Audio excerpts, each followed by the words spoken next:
So for the past several vlogs, I've been talking with my colleagues about this concept of servant leadership. I think it's a really important concept, and we're fans at North Group. We're fans of trying to make the complex simple, or at least not overly complicating things. Our idea is to make leadership concepts, culture concepts, organizational concepts as actionable, as simple as they can possibly be. So I was thinking about, how do I kind of put a lid on these conversations about servant leadership? And so that inevitably led me to the concept of trust. When I think about, where society heads, when I think of where families head or businesses head, those that are successful, those that are sustainable, those that achieve their objectives, do so because they're able to capture trust within whatever that entity is. I really believe that trust is the centerpiece of organizational, societal, family success and sustainability. So I was in a meeting a number of years ago, and we were talking about this concept of trust.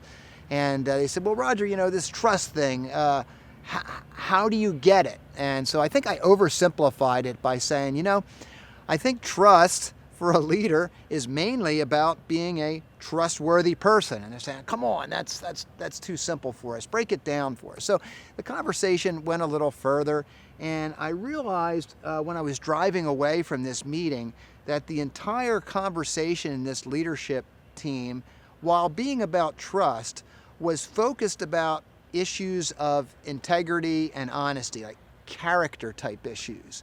And I thought, what? I think that's what most people think about when they think about trust. They think about integrity, they think about people telling the truth, being honest with them, being straightforward with them.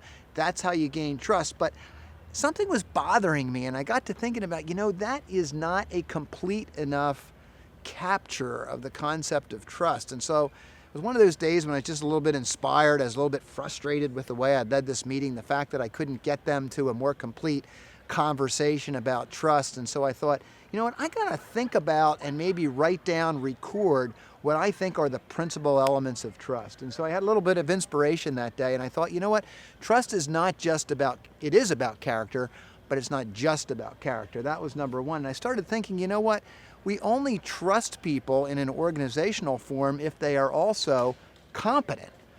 It's not good enough just to be honest. You've also got to be good, competent at what you've been hired to do. So I thought, well, I got some C's going here. I think I can boil this down to 3 C's.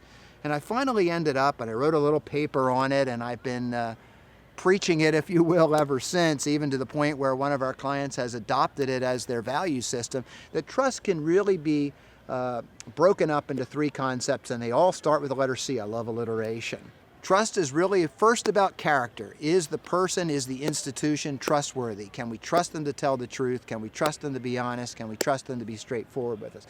Secondly, it's fundamentally about competence. I'm not going to trust a person with my finances if they don't have the ability to get the invoices out on time, deposit the checks, and properly record the account. So it's a competence kind of issue. And thirdly, the third C in my breakdown of trust, character, competence, it's also about commitment. Do I have a person here who's going to follow through? Do I have a person here who's going to remain committed to the end of whatever their task is, whatever their long-term commitment is, despite all the obstacles? And so as you think about trust and building it in your organization and becoming a trustworthy person yourself, think about it in terms of 3 elements. Trust is made up of character, it's made up of competence, and it's made up of commitment.